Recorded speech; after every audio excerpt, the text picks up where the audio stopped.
Hello everybody, welcome back to the fourth video in this course. In this video, we are going to take a look at the shadows. The shadows are a very important way for us to give volume and special effects to our character. First thing I'm doing is changing the hair color.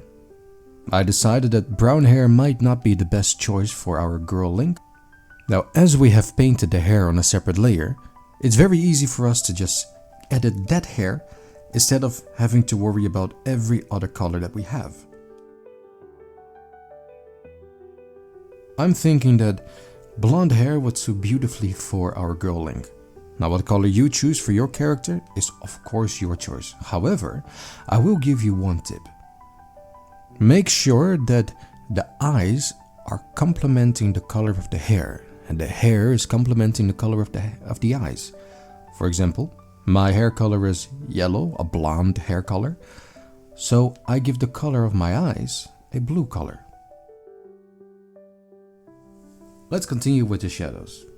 As you see in my image, I have copied the color folder and merged them all to a single layer. This will make it a little easier for me to select the entire silhouette if I need to.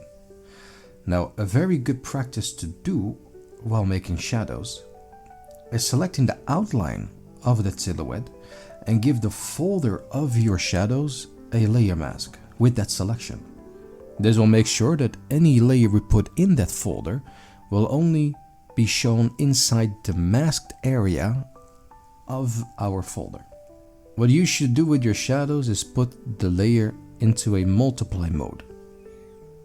And after this, we just start working out what color shadow we want. Using this method of just selecting the hue and just changing it around will be much more efficient than trying to decide the color on the normal layer. I decided that a dark orange color for the shadow might be a very good choice for our character.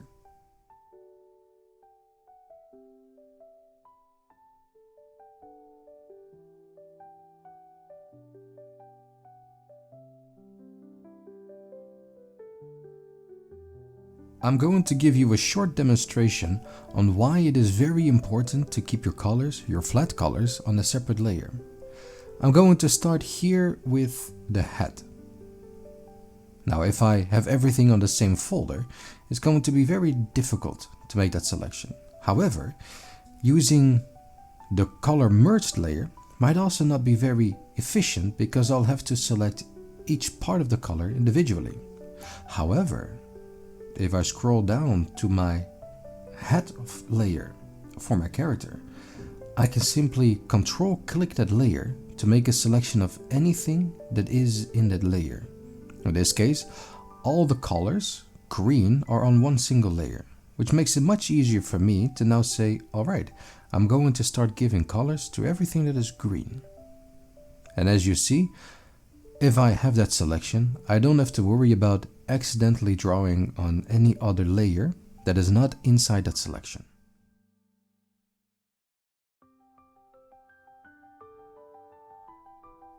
I have also given my shadow layer a mask. Why I do this is so that I don't have to worry about having to find out what color exactly I am using for the shadow. This way, I can simply mask out all of the shadows and draw them back where I want them to be.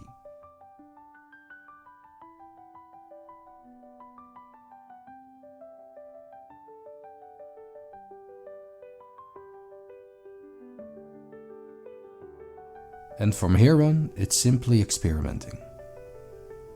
Where is my light source and how does this affect where the shadows can be put? One thing you'll see me notice doing now is not worry about if everything is perfectly fit. I am more concerned with where the main parts of the shadows are. I'm not concerned yet with if it is perfectly curved or if it's perfectly in the curved motion or angled or every little detail. I want a general idea of where all the shadows are going to be.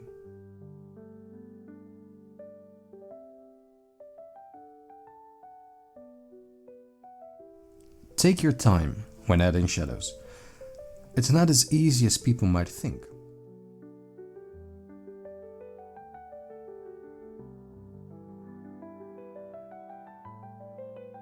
One good advice I was given when I was studying art was, when you are making colors, only make colors. When you are adding shadow, only add shadow. Don't worry about the light, don't worry about occlusion shadows, don't worry about if the color is a nice color. Only worry about what are the shadows doing. You can almost call it a form of mindfulness, because in a way you need to be very mindful of what you're coloring. It all comes down to that very wise phrase, patience. Drawing is a patience game.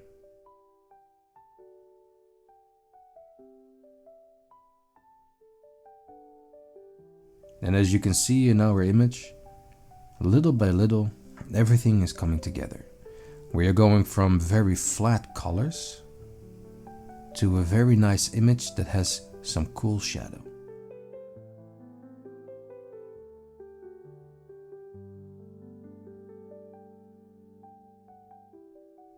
Another good thing about having a mask on our layer is that we can continue experimenting over and over again until we have what we are looking for. Jumping back and forth in your image is very good practice to make sure that everything that you have in mind comes to the paper.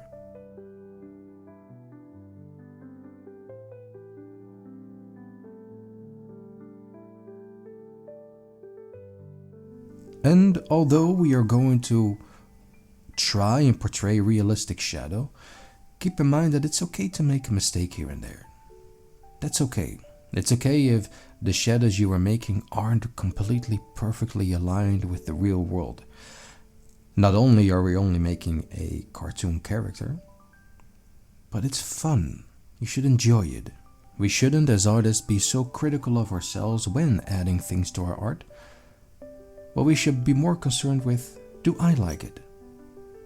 And if you like it, good. Enjoy it.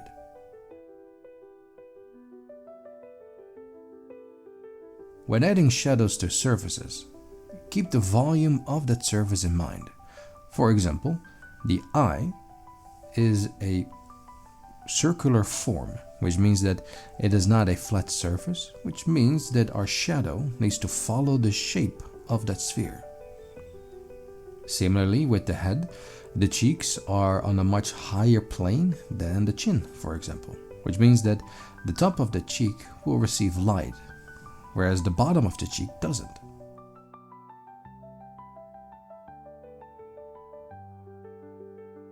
And with that, regardless of if we're drawing very realistically or if we are making a stylized character like we are here, it is important that we keep those fundamental things in mind.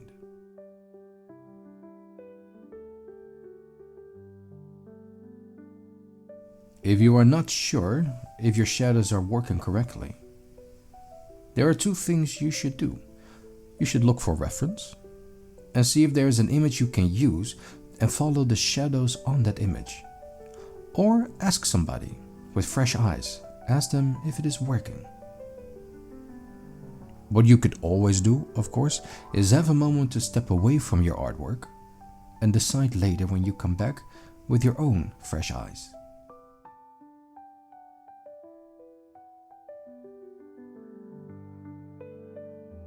What you should keep in mind when adding your shadows to parts of the body is to imagine how the light is moving across that body. For example, the majority of the left arm is hidden behind the body. This means that light is barely touching anything there that is not in that light source. For example, we might say that the hand is touching the light that comes from in between the face and the forearm of the right arm.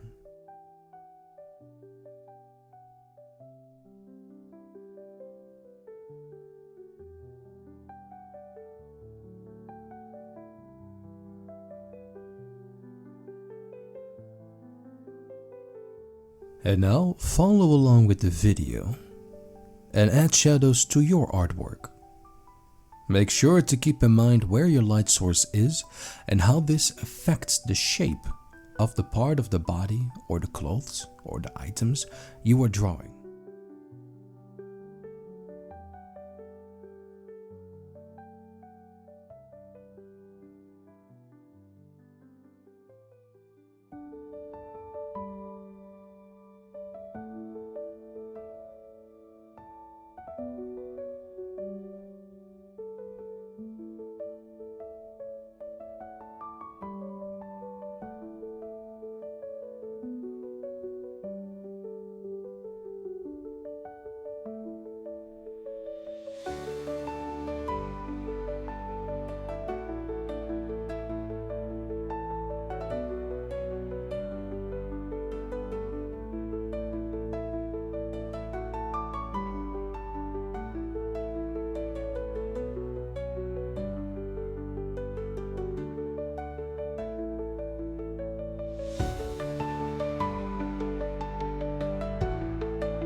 And with that, I think all my shadows have found a nice place to live.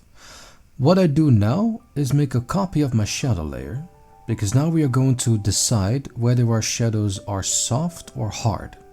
For example, if I look at the hat here, the only thing that causes the shadow is the object itself. And we can say that this is a soft shadow. We can say that this is a local shadow, simply meaning that the shadow is created by the local object itself. There is nothing on top of the object that is casting a shadow or causing a shadow to form on top of the object. I'm going to use the same method.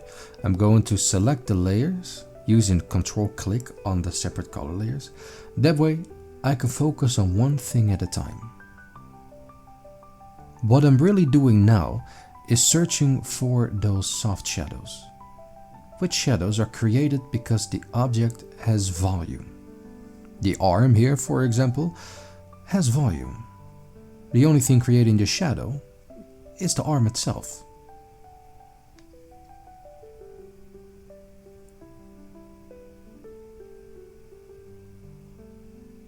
A little by little, all those shadows that are generated because of form, the form shadows, the local shadows, I'm going to give them a little smudge with my blend brush. One of the reasons why I copied my shadow layer is so that if I make a mistake, I can always start again.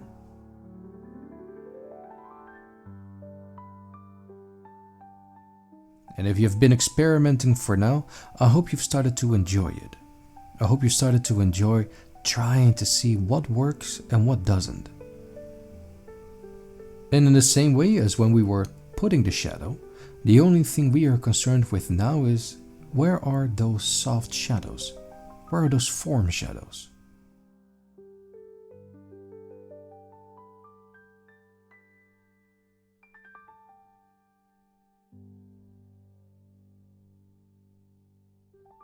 Another thing that is good to keep in mind, and that doesn't only apply to form shadows, but to cast shadows as well, the further away the shadow is from the object that is casting the shadow, the softer it looks. Now, we don't really have anything that far away from the object for now, but this does mean we can fake it sometimes. What I mean by that is that we can soften the shadows furthest away from the object. And this will give that small little detail for our viewer to understand what is happening in our image.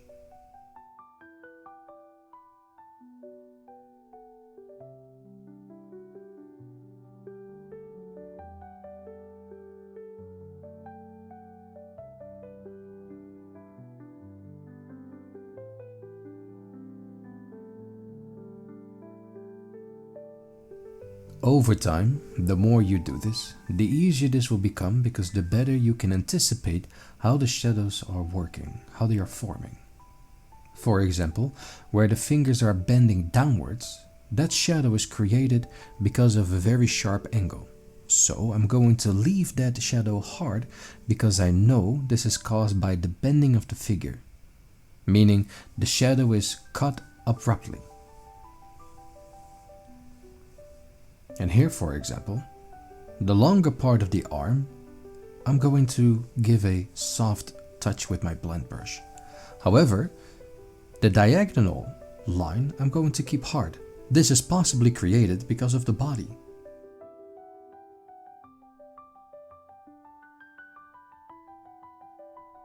Similarly, the finger is casting a shadow on top of the other finger, so I leave that line very harsh.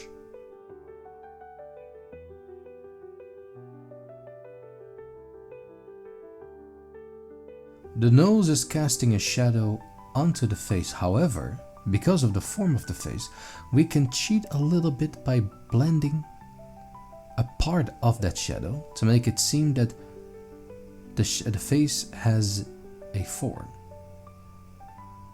And remember, of course, the eyes are spherical, so they deserve a little brush as well. Here is an example of where we can cheat a little bit. We can smudge part of our shadow to emphasize that the face has form and that the shadow is not reaching far enough to cast such a harsh line.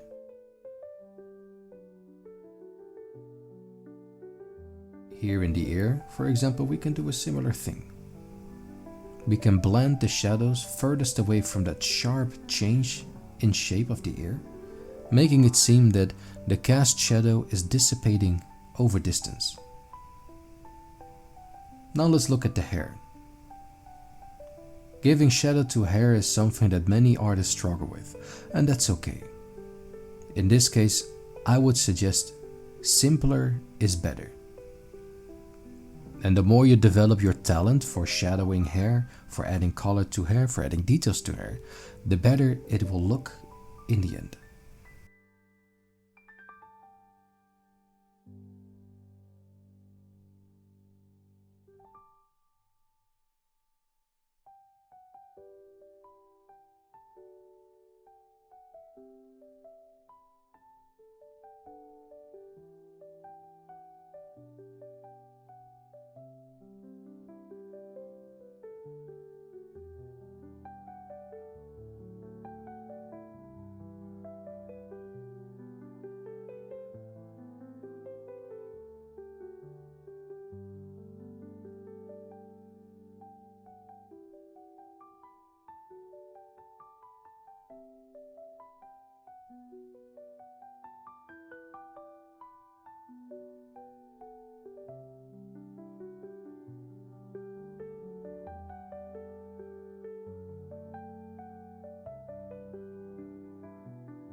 I hope you've enjoyed this video on adding shadow to our character.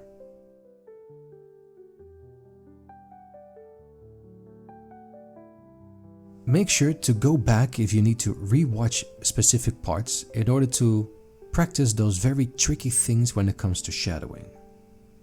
In the next video, we are going to look at how we can add lighting to our character in a sensible way. I will see you in the next video.